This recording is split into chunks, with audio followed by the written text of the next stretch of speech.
Jai Jinendra à tous et bienvenue à notre 7e vidéo sur le Jainisme proposée par l'Université de Gand en collaboration avec la communauté Jain d'Anvers et sponsorisée par Gemini en hommage à Acharya Mahaprajna. Jusqu'ici, nous avons présenté l'histoire du Jainisme depuis ses débuts jusqu'à ses développements actuels. Aujourd'hui, nous allons plonger plus en profondeur dans certains concepts philosophiques clés de cette tradition. Pour ce faire, nous nous concentrerons sur le grand classique de la philosophie Jain qui s'intitule « Traité sur ce qui existe » Tattvarta Sutra en sanskrit. Le Traité sur ce qui existe est une œuvre qui vise à intégrer les thèmes abordés dans la littérature canonique au sein d'un système philosophique cohérent. L'ouvrage est associé au nom d'Umasvamin et probablement écrit par plusieurs auteurs autour de 150-400 de l'ère commune. Il s'agit du plus ancien traité Jain en sanskrit. Et ses enseignements sont traditionnellement considérés comme représentant l'essence de la philosophie Jain classique. Le traité sur ce qui existe s'ouvre sur les versets suivants. La voie vers la libération est constituée par la vision juste, par la connaissance juste et par la conduite juste. La vision juste est la foi que l'on a dans les catégories du réel. Les catégories du réel sont l'âme, l'inanimé, l'afflux de matière karmique dans l'âme, l'asservissement de l'âme à la matière karmique, l'arrêt de l'afflux de matière karmique, la destruction de l'asservissement et la libération de l'âme. En d'autres termes, le système philosophique Jain commence en affirmant que si nous voulons progresser sur le chemin de la libération, nous devons avoir une foi intangible dans le fait que les constituants du monde, qui ont réellement du sens pour nous, ne sont pas des substances, des qualités ou des universaux, comme le soutiennent les philosophes hindous de la tradition Vaisheshika, que ce n'est pas non plus une conscience omniprésente appelée Brahma, Dieu, et qui se manifesterait en devenant le monde, comme le prétendent les philosophes hindous de la tradition Advaita Vedanta, ni encore que le monde est ultimement composé de flux, de formes matérielles, de flux de sensations, de flux d'idéation, de flux de conditionnement et de flux de conscience qui existent et disparaissent instantanément, comme les gouttes d'eau d'une rivière, comme le défendent les bouddhistes. Non. Les philosophes Jain, eux, défendent que les catégories importantes de la réalité, ce qui compte réellement dans ce monde changeant, ce sont les âmes, à distinguer de tout ce qui est inanimé. Et ce sont les principes d'association et de dissociation de ces deux principes, et ce jusqu'à la libération de l'âme.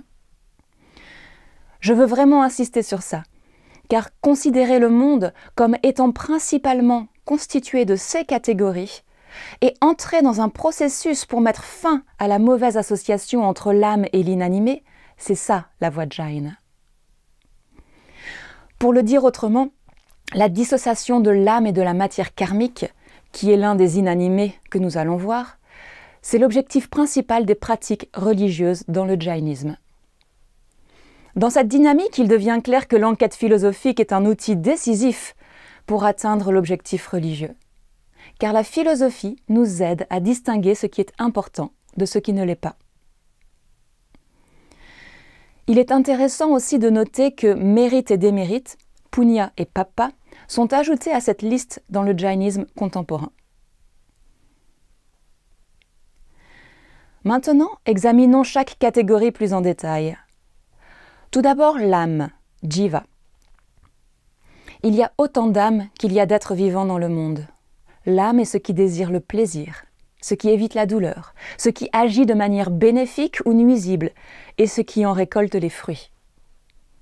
Les pratiques Jain visent à libérer cette âme des conceptions erronées, Mithyadva. Dans le traité sur ce qu'il y a, l'âme est définie de la manière suivante. La caractéristique essentielle de l'âme est qu'elle est expérience de conscience. Et cette conscience est soit connaissance, soit perception. Avant de continuer, remarquons que cet accent sur la conscience n'est pas typique du jainisme. En effet, dans la plupart des traditions philosophico-religieuses de toute l'Asie du Sud, le divin, l'absolu, est généralement, principalement, connaissance, conscience, intuition, sujet de toute expérience ou voyant.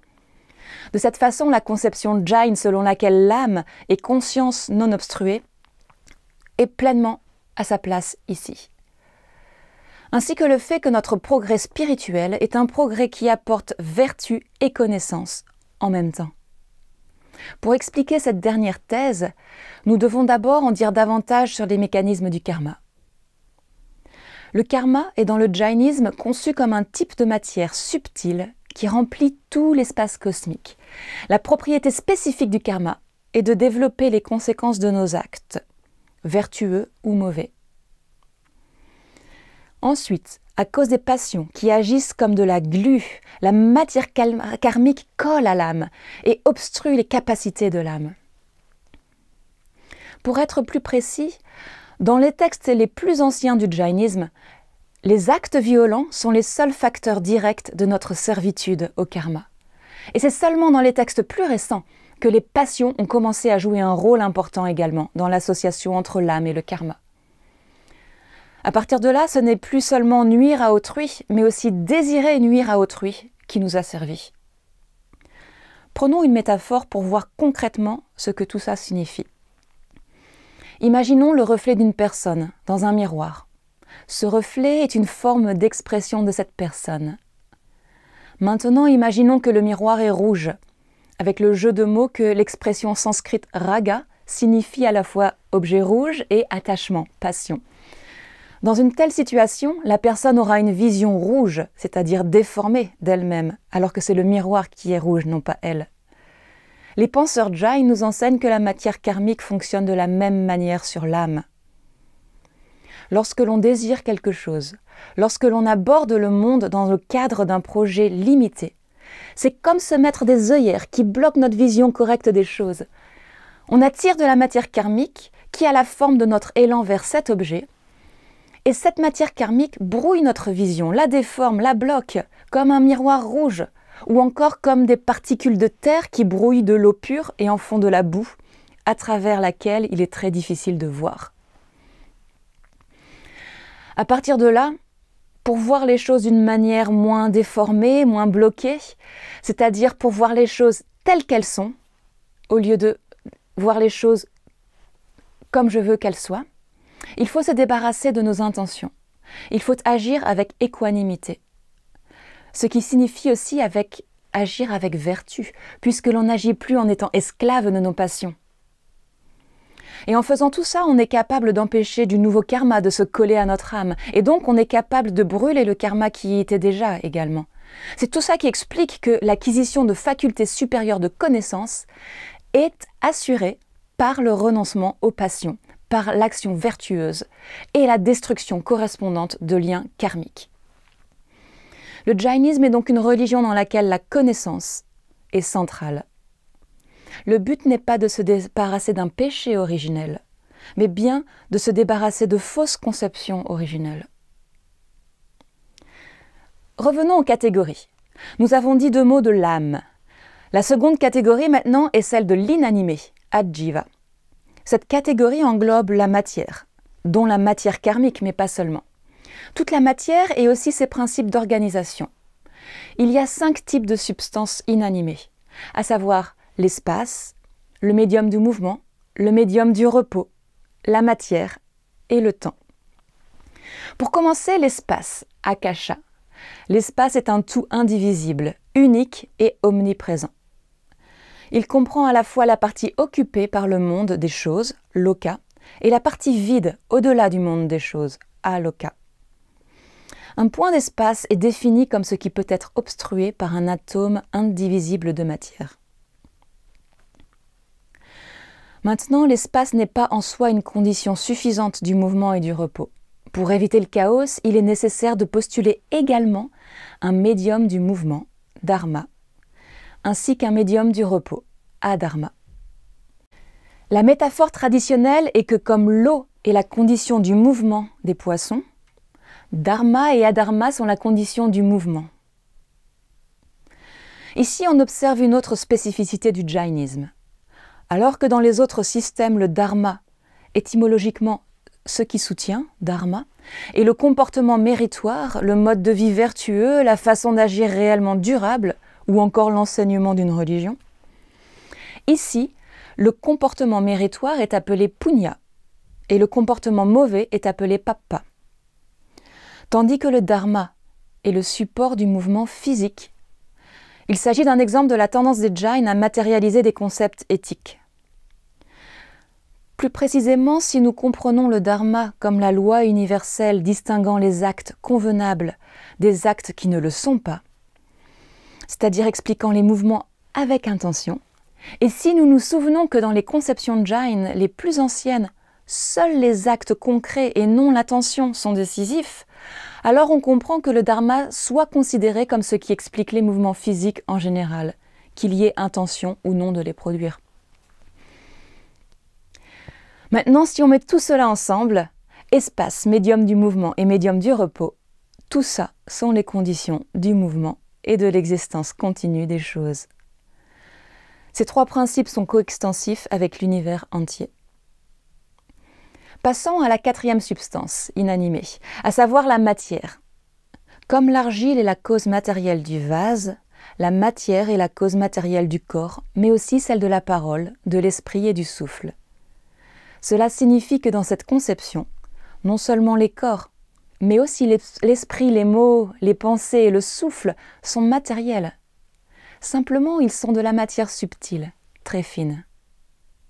Le karma est également un type de matière subtile. Il est intéressant de noter que les philosophes de l'Inde entière considèrent que ce qui est composé est impermanent. Seul ce qui n'est pas composé, comme un atome, peut être éternel. Dans le jainisme, la matière est le seul type de substance qui peut s'associer ou se dissocier. Par conséquent, c'est le seul type de substance qui a des parties. Par conséquent, l'impermanence ne vient que de l'association avec de la matière. Contrairement à la matière, l'espace, le médium du mouvement et le médium du repos sont chacun un tout, indivisible, qui occupe l'ensemble de l'espace cosmique. Ils sont donc non composés. Nous verrons que le temps n'a pas d'extension. Il n'est pas étendu dans l'espace. Et l'âme, qui est aussi un type de substance, mais animée, est conçue également comme un atome unique, dépourvu de parties, et totalement indépendant des autres âmes et des autres substances. Les penseurs Jain développent un système complexe, avec des calculs mathématiques précis pour expliquer les effets concrets du karma sur nous. Ils calculent par exemple la masse précise de particules de karma assimilées après un acte donné. Ils calculent également la durée et l'intensité de cette assimilation. Ils développent une vraie physique, ce qui est encore une autre spécificité de la philosophie Jain. Pour ceux qui voudraient voir comment cela fonctionne, je vous conseille de lire L'essence de l'enseignement de Mahavira, écrit par Nemi Chandra au Xe siècle. Pour cette introduction, il est suffisant de dire qu'il y a 8 types de matière karmique, divisés en 4 types nuisibles et 4 types non nuisibles. Les types nuisibles de cette matière karmique sont tout d'abord le karma délusoire, qui réduit la félicité innée d'une âme et entraîne l'attachement à des doctrines et à des visions incorrectes. Ce type de karma déforme notamment notre capacité à apprécier ce que sont les bonnes catégories de la réalité. Puis nous avons le karma qui obstrue la connaissance, qui entrave donc les capacités innées de l'esprit et des sens. Puis le karma qui obstrue les perceptions, qui entrave les intuitions de chacun. Et enfin le karma qui réduit l'énergie innée d'une personne. À côté de ça, nous avons 4 types de matière karmique non nuisibles, à savoir le karma du sentiment, qui détermine si les expériences de l'âme sont agréables ou non. Le karma du non, qui détermine le type de renaissance auquel on accédera. Le karma de la vie, qui décide de la durée de la prochaine vie. Et le karma du clan, qui détermine le statut d'une personne au sein d'une espèce. Enfin, le dernier type de substance inanimée est le temps. Le temps est ce qui permet le changement. Le temps n'est pas traité avec les autres substances, car il n'est pas étendu dans l'espace. De ce fait, il n'est pas considéré comme une substance à proprement parler, seulement sous certains aspects. En particulier, son existence ne peut être extrapolée qu'à partir de notre conscience des phénomènes qui changent. Il existe un temps absolu, qui est éternel, et un temps relatif, avec un début, des variations, déterminées par le mouvement des choses. Le temps est appelé destructeur, parce que toutes les choses sont susceptibles de se dissoudre dans le cours cyclique du temps. Faisons maintenant un petit récapitulatif. Nous avons vu la catégorie de l'âme, puis la catégorie des inanimés, qui elle-même englobe l'espace, le médium du mouvement, le médium du repos, la matière, notamment la matière karmique, et le temps. La catégorie suivante, souvenez-vous-en, est la catégorie de l'afflux de matière karmique nocive et inoffensive dans une âme. La quatrième catégorie est celle de l'enchevêtrement mutuel de la matière karmique qui a afflux et de l'âme. Ce mélange crée l'asservissement, contre lequel nous devons lutter et qui est causé par une croyance erronée, par le non-renoncement, par l'insouciance ou par les passions. Toutes ces mauvaises dispositions causent des vibrations dans l'âme, dans l'esprit, dans le corps et dans la parole. Maintenant, nous sommes capables d'arrêter l'afflux de matière karmique dans une substance sensible, dans notre âme, grâce à notre bonne conduite. Cet arrêt est la catégorie, la cinquième. Quant à la catégorie suivante, il s'agit de la dissociation progressive de la matière karmique et de l'âme. Et ce jusqu'à l'omniscience et la libération. Nous l'avons brièvement mentionné pendant le cours sur la littérature canonique, lorsque nous avons vu la prêche de Mahavira. Souvenez-vous, c'est lorsque tout le karma délusoire est brûlé que l'on devient éclairé, omniscient. Cet état d'éveil empêche certes une renaissance future, mais il n'entraîne pas la mort physique, parce qu'il y a toujours des karmas non nuisibles qui sont actifs et qui déterminent la durée de vie et le type de vie. Ce qui veut dire que les êtres éveillés et omniscients peuvent encore être actifs. Ils peuvent marcher, méditer ou prêcher dans cet état. Il leur est impossible d'accomplir des actes de violence, même involontairement. Les 24 faiseurs de guet, les 24 Tirthankara, qui ont enseigné le jainisme, sont de tels êtres éveillés. Ensuite, seulement quand tous les karmas, même ceux qui ne sont pas nuisibles, sont épuisés, advient la délivrance finale. Il s'agit de la septième et dernière catégorie. La libération, moksha, est l'état d'annihilation complète de toute matière karmique dans l'âme. À ce stade, l'âme est appelée siddha, accomplie, libérée. Elle se rend dans une région appelée Siddhaloka, qui signifie le royaume des âmes libérées, situé au sommet de l'univers. Là, l'âme existera perpétuellement, sans renaissance, dans un état désincarné et sans genre.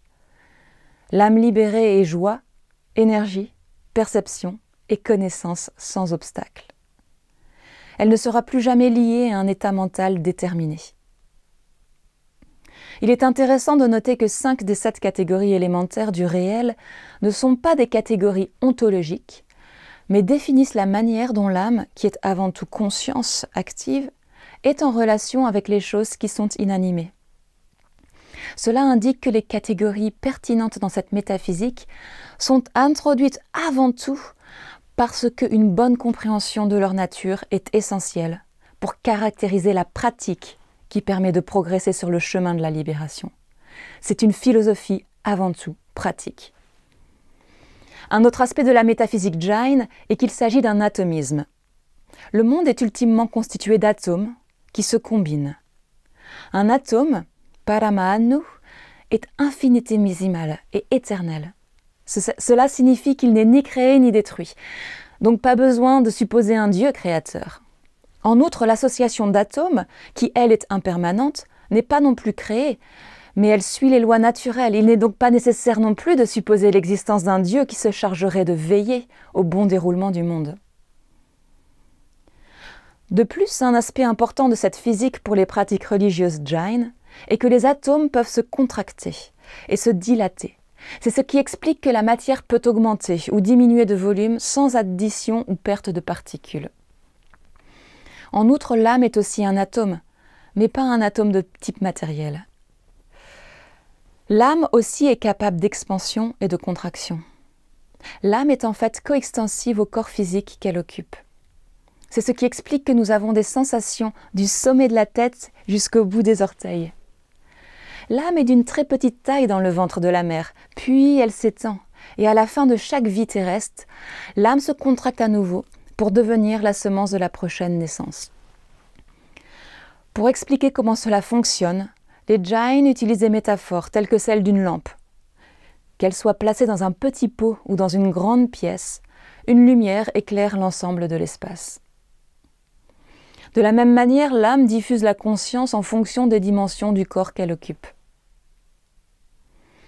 Selon les Jains, dans des circonstances particulières, une âme incarnée peut se développer au-delà de son corps, jusqu'à occuper la taille de l'univers. Cette projection, appelée Samudgata, extermination, permet à l'âme d'annihiler de la matière karmique choisie. Par exemple, celle de la durée de vie. Ce cours sur la philosophie Jain, je pense, nous fait réaliser à quel point les penseurs Jain excellent dans l'élaboration de classifications très techniques. À côté des 7 catégories, des 6 types de substances, des 8 types de matière karmique, une autre classification centrale est la taxonomie, qui distingue les types d'êtres vivants selon le nombre de sens qu'ils possèdent. Cette taxonomie est toujours importante pour les pratiques contemporaines, notamment parce qu'elle définit l'étendue du démérite acquis lorsque l'on porte effectivement atteinte à un être vivant. La première catégorie regroupe tous les êtres vivants qui ne possèdent qu'un seul sens, à savoir le sens du toucher. Il s'agit soit des plantes, soit des êtres élémentaires, qui s'incarnent dans un atome de terre, d'eau, de feu ou d'air, qu'ils soient grossiers ou subtils. Par conséquent, il y a aussi des âmes dans des choses comme les pierres et les métaux. Cependant, il n'est pas toujours possible qu'une âme s'incarne dans ces atomes. Lorsqu'il n'y a pas d'âme en lui, l'atome est une matière purement inanimée, incapable de souffrir. À l'inverse, chaque plante et chaque animal est nécessairement l'hôte d'une âme. C'est ce qui le rend vivant. En ce qui concerne les plantes, certaines peuvent également être l'hôte de plusieurs âmes, comme dans le cas de la mousse. Cela concerne également la forme de vie la plus élémentaire, appelée nigoda, oisif. Cette forme de vie consiste en des grappes d'êtres minuscules qui ont peu d'espoir de libération. On les trouve partout, notamment dans l'air, dans le tissu des plantes ou la chair des animaux. L'offense doit être très forte pour qu'une âme autrefois incarnée dans un être humain s'incarne en tant que nigoda. Un exemple célèbre est celui de Makkhali Gosala, le chef d'un mouvement hérétique appelé Ajivika, et qui a manqué de respect et a défié Mahavira. De plus, si une plante meurt, son âme transmigre et se réincarne dans un autre corps, plus ou moins subtil. Dans ce cas, le corps de la plante n'est plus vivant, mais il est toujours habité par les bactéries qui travaillent à la décomposition de ce corps. Pour conclure sur les êtres avec un seul sens, nous avons dit qu'ils possèdent le sens du toucher. Cela signifie qu'ils ne peuvent pas voir, entendre, sentir, goûter ou penser. Mais ils ont une activité consciente minimale sous la forme de l'expérience tactile. En outre, même de manière rudimentaire et non développée, ils peuvent déjà éprouver plaisir et douleur. Ensuite, avec un plus grand nombre de sens viennent tous les animaux. D'abord les vers et tous les êtres de leur catégorie, comme les sangsues, les mollusques ou un type de coléoptère phytophage. Tout cela sont des êtres à 2 sens, possédant à la fois le toucher et le goût.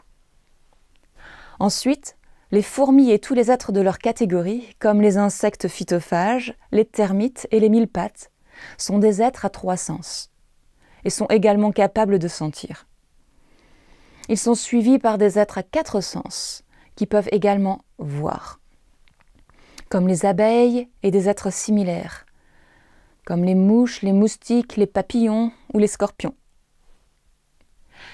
Enfin, les êtres humains et tous les êtres de leur catégorie, comme les poissons, les reptiles, les oiseaux, les quadrupèdes, les démons et les dieux.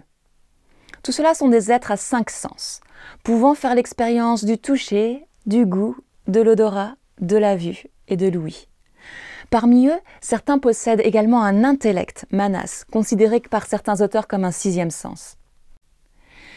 Il est intéressant de noter que l'expression française « animal » désigne ce qui est animé, ce qui a une âme, alors que dans le jainisme, ce qui est animé, ce qui a une âme, comprend également les plantes immobiles et les éléments comme l'eau. Dans cette conception, l'expression sanskrite pour l'animal est tiryanch, c'est-à-dire ce qui est capable de traverser une zone spatiale. Il est difficile de comprendre ce qui n'est pas vivant dans ce système. Par conséquent, agir d'une manière non nuisible envers les autres âmes est proche de ne pas agir du tout. En pratique, la communauté laïque doit éviter de nuire aux êtres dotés de 2 ou plusieurs sens. Tandis que la communauté monastique, elle, est censée éviter de nuire à tous les êtres, même ceux doués d'une seule sens. Avec une telle règle de comportement, les moines et les nonnes ne peuvent pas cuisiner, ni accomplir une série d'actes nécessaires à leur survie. Heureusement, un système de redistribution des mérites et des démérites est développé pour les laïcs, qui certes accomplissent des actes violents, comme cuisiner, pour leur survie, mais qui peuvent se racheter en fournissant les moyens de vivre à la communauté monastique. En outre, dans cette classification, seuls les êtres humains peuvent être libérés. Ainsi, même si les dieux ont plus de félicité que les êtres humains, ce n'est pas l'état ultimement désiré. Avec une telle conception, le jainisme propose un type d'anthropocentrisme raisonné, dans la mesure où il y a une unicité et une rareté de la vie humaine, sans pour cela que l'être humain soit justifié à dominer le reste des êtres vivants.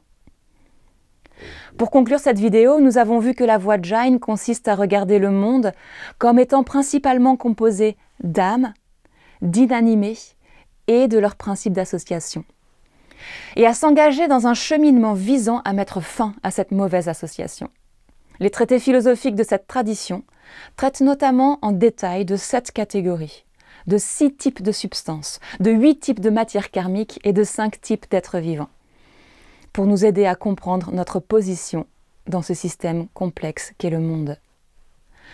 Dans les 2 prochains cours, nous allons voir comment ces concepts philosophiques nous aident à nous comporter correctement, c'est-à-dire comment ils sont mis en œuvre dans les pratiques Jain, tout d'abord dans la vie quotidienne, puis dans les pratiques de dévotion que l'on effectue au temple.